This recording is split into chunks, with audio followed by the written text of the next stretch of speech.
This is a Touchstone Publishers presentation, your trusted source of leadership knowledge.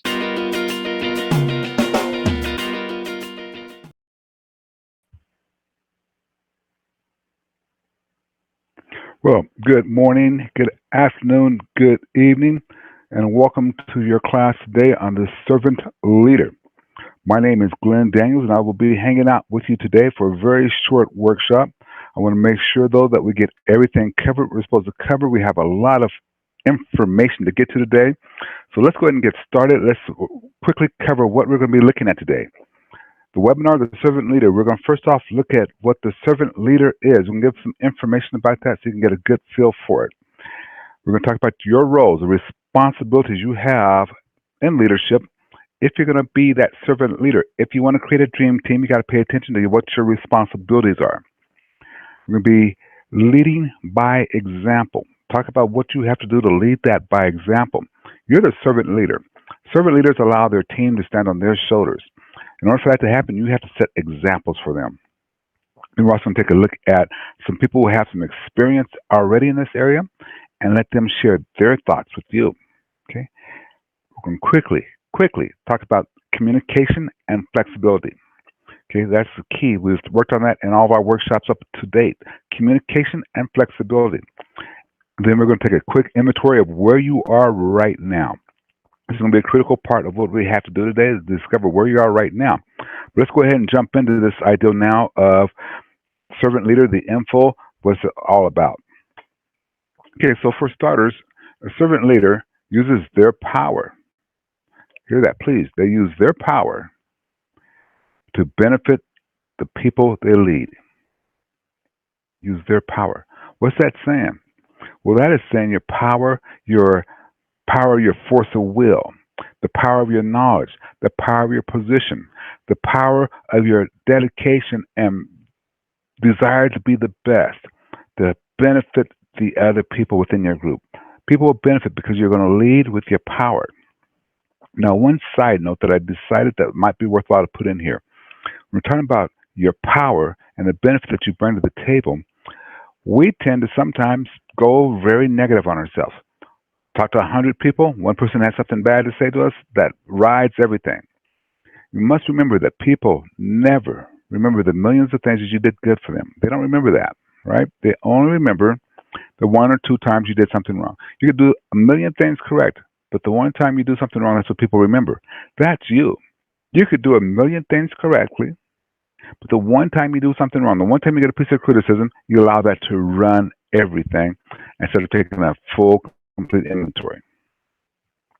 The other thing we're going to talk about here real quick, leaders are made, they're not born. Okay, leaders are made, they're not born. What that's saying is that the skills that you were born with have to be developed. See, I believe the skills and techniques are already there. We've talked about this before. They're already inside of you. You just need to float them to the top. We need to label them and float them to the top so that you can go ahead and be the leader that you're designed to be. Now, just once again, just a quick reminder that what's being covered today is in your content library. Okay, here's this book, The Servant Leader, Unleashing the Power of Your People. This book is there for you. It's a Cliff Notes version of it. Please take advantage of it and read through this. I think it's 5 pages long. It'll take you all of 3 to 4 minutes to read through it. So please take a moment and read through that. The other area is the foundation of your leadership is built upon your integrity. The foundation of your leadership is built upon your integrity. That's just simply telling you that when you operate from a place of integrity, you inspire trust. When you operate from a place of integrity, it inspires, it creates trust. Do you operate from that place of integrity? Okay. You need to get in the habit of trusting your manager. If you want them to trust you, you got to trust them. Okay. You have to be loyal to them. I don't care what it is. If it's a policy or procedure that maybe you deep down disagree with, you're going to trust that the management, upper management, the senior level Met knows what's best. They have a strategic view of things, and you're going to be loyal, and you're going to deliver that to the people who you work with in a 100% positive, powerful way.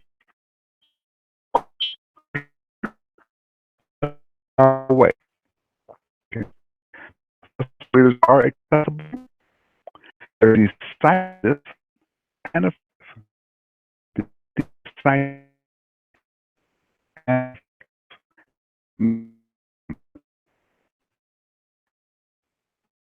confident.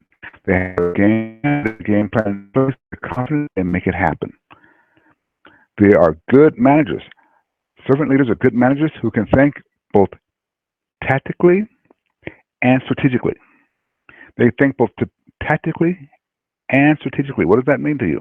That means you think about what you have to do to get the job done today and this week, but you strategically see the future. You have a vision for what it should shape out to be, and even though you're doing the necessary steps to complete the task today, you have that eye and that mind toward what it's going to look like at the end, because that's where your point is to, strategically and tactically.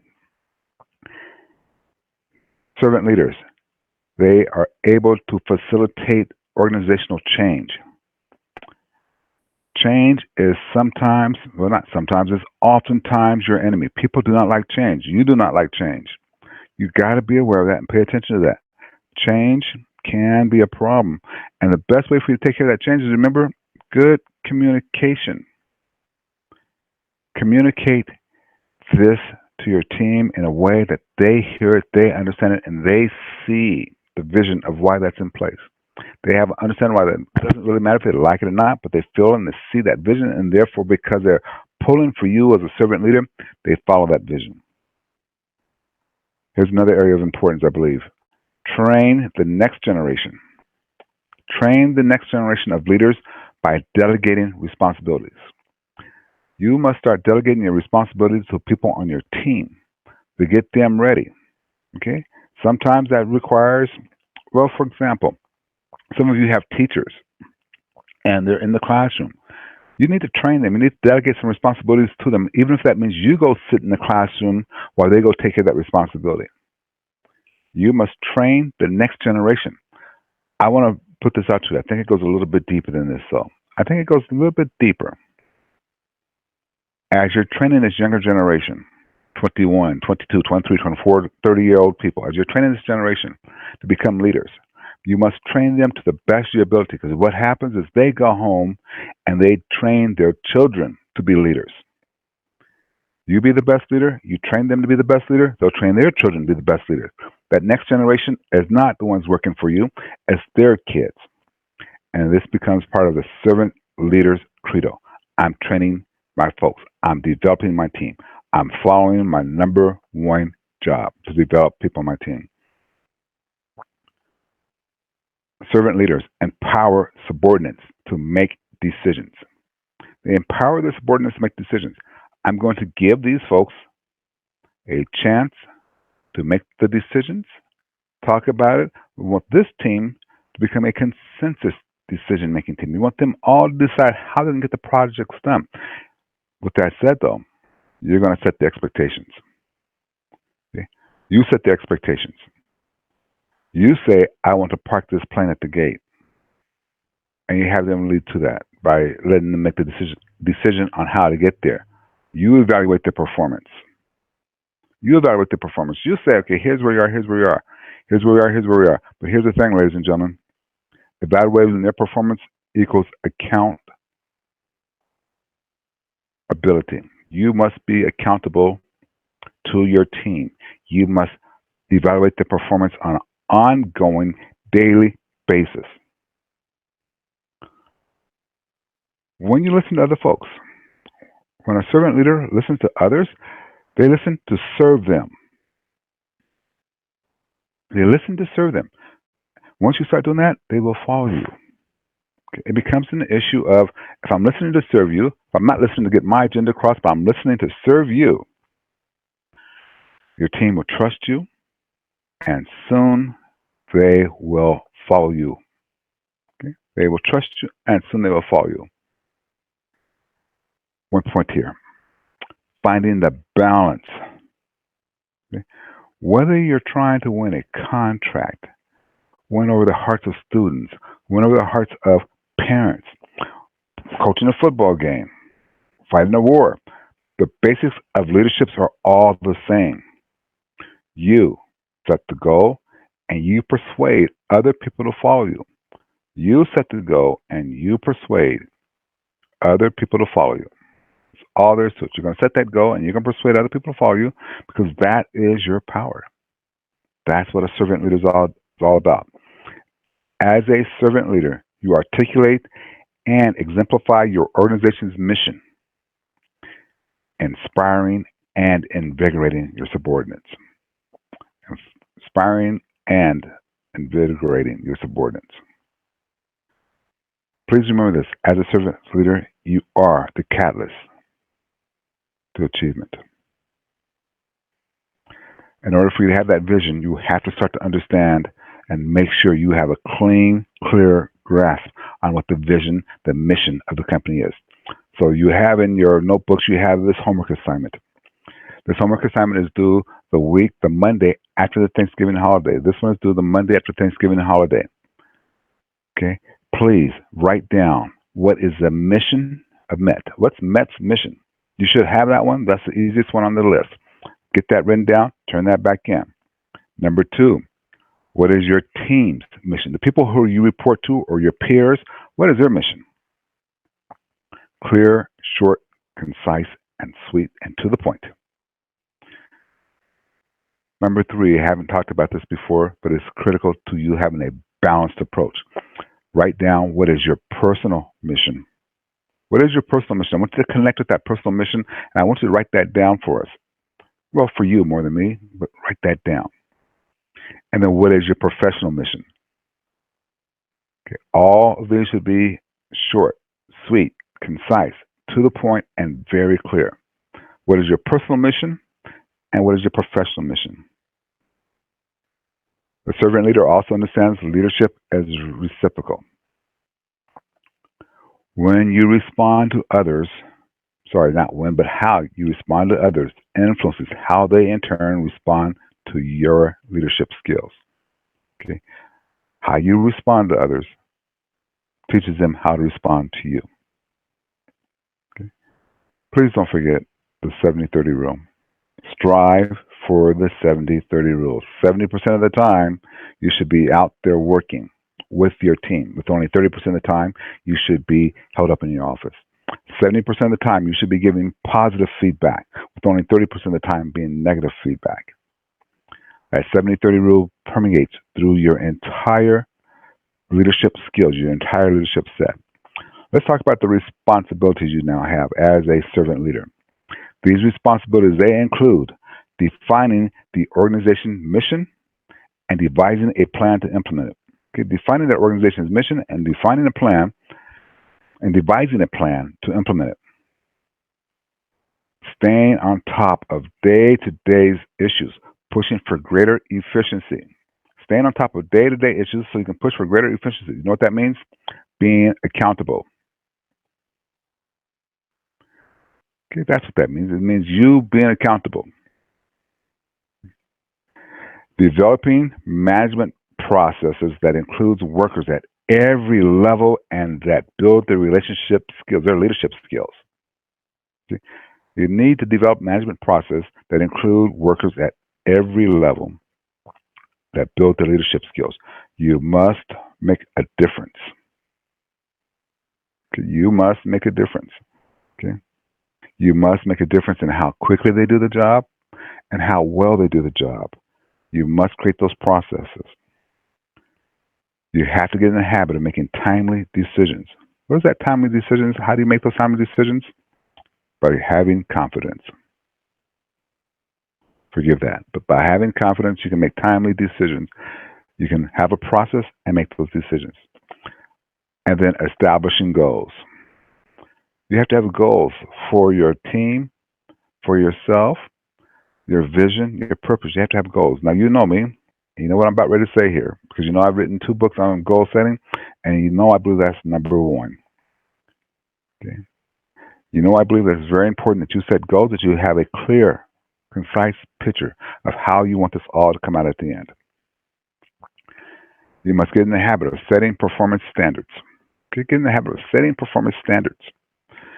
You must ask for the best from your people, but you must also refrain from micromanaging your people and you must lead through the chain of command. In other words, you cannot set high performance standards that are not part of the HR issue, that are outside of HR rules or outside of the person you report to rules. You must stay within the confines of the rules of the chain of command.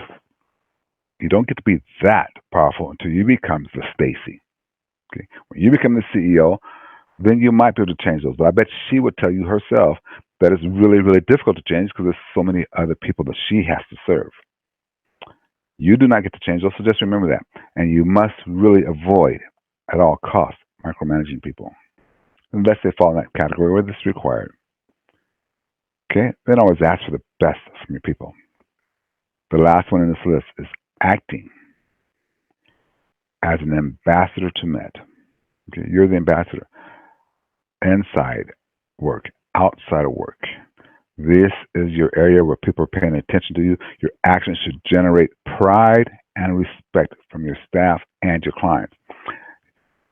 A potential client sees you in the grocery store and they say to you, you always seem to have a great attitude. Where do you work? I like to work at a place like you. Oh, I work for Med. Oh, that's a place. I like to get my kids over there. You cannot tell who's watching you and who's paying attention to what you're doing, but you must always act as an ambassador for Med. That's just the way it's got to be. But here's my question for all of you. Do you have the resources you need? Do you have the resources you need to make this all happen? Now, I will be there on December 10th, and I would like to have that discussion, a frank, honest discussion. So this is not homework. This is something you just want to make notes on. A frank, honest discussion on what resources you need in order to follow your roles, what you're responsible for. Do you have them all?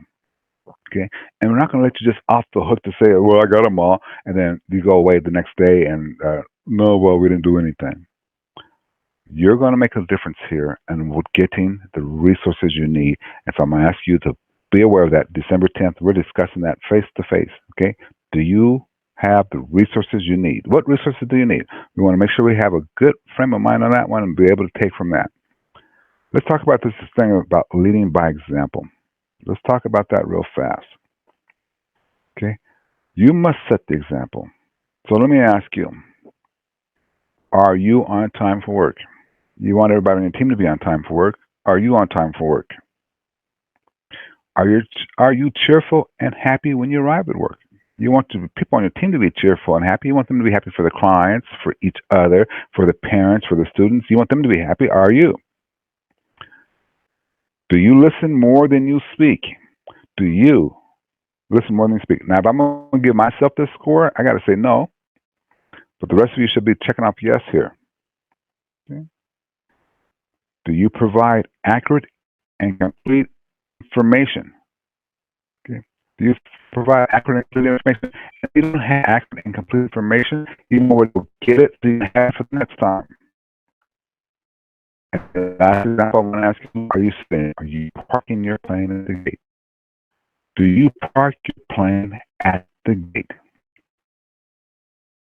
Experience with a few other fans. That experience here. And I do it for a while. A couple of this, you must make yourself available. Don't hide behind your desk.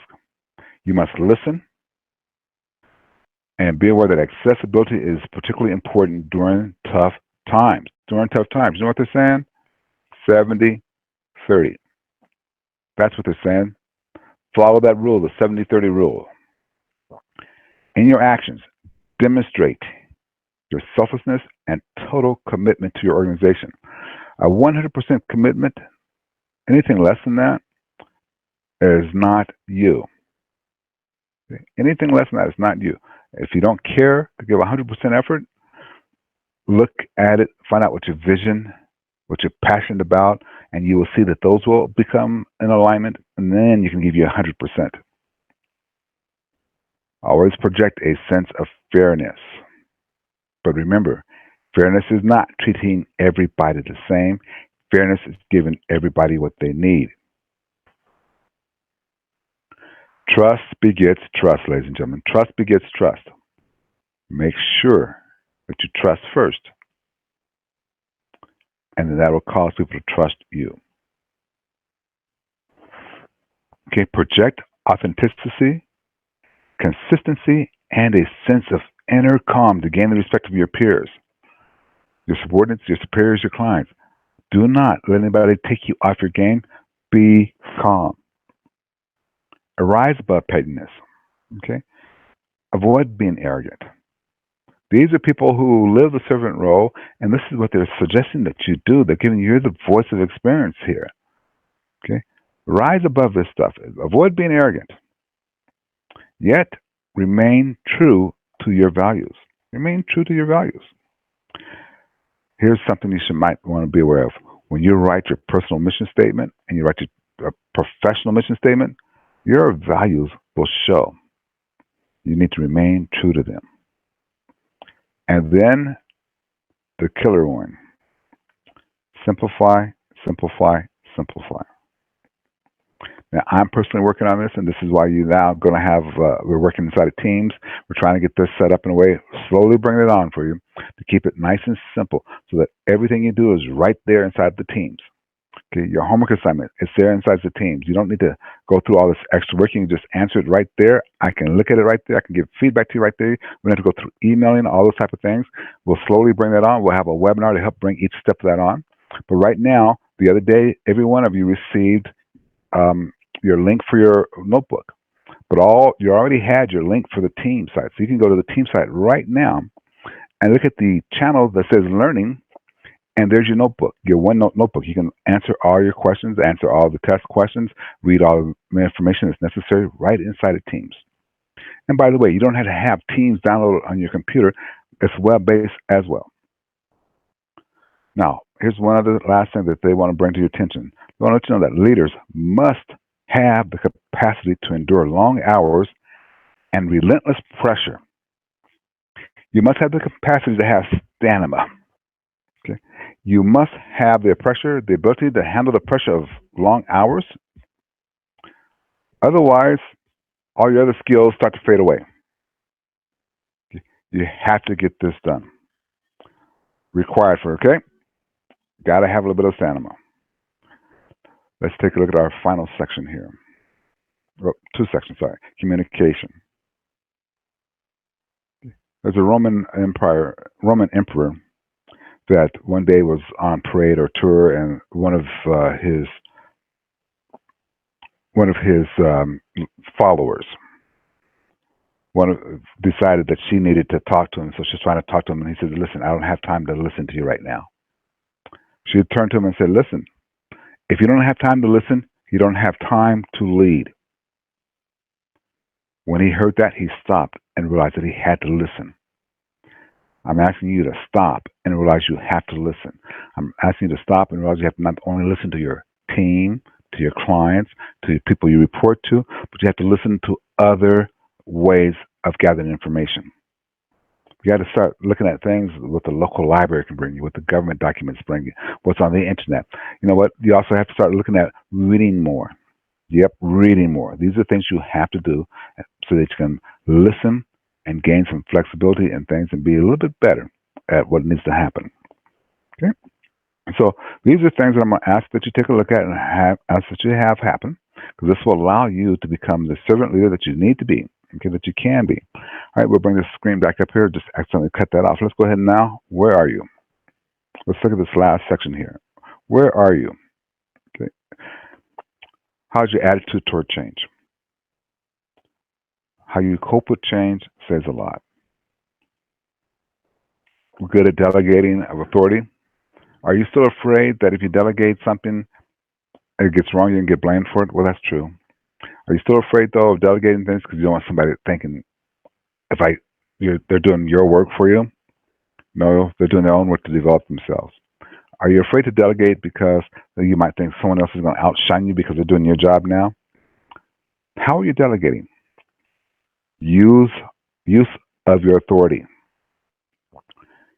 How are you about that? Good leaders wield their power. Please say that. Good leaders will wield their power to benefit their organization. They'll use their power to benefit their organizations. Stress management. Serenity under fire inspires confidence. You know what I'm going to say here, right? Breathe. Decision-making procedures. Do you have procedures for making decisions? The more the procedures you have, the more you understand the process, the more confidence that you can have. The more you have a procedure, the more you understand how you make decisions and the best way to make decisions, the more confidence you're going to have, the more you script it out. Where are you in your personal and organizational expectations? Where are you when you look at what you want to accomplish personally and professionally? When you look at your organization, this will determine the pace at which you'll grow your organization. This will determine the pace at which you grow yourself. I want to conclude with this thought, though, for you. Are you able to park your plane at the gate? Are you able to park your plane at the gate? So, ladies and gentlemen, we're wrapping up for the day here. You have 2 homework assignments. One of them that is in there is just for you to share with your friends and family. But the one about the mission statements, please have that completed and back in to me by the Monday after Thanksgiving. All right? I want to thank you very much for hanging out with us today. We're done. Thank you for watching this presentation from Touchstone Publishers. Please subscribe and ring the bell to be notified when new episodes are published.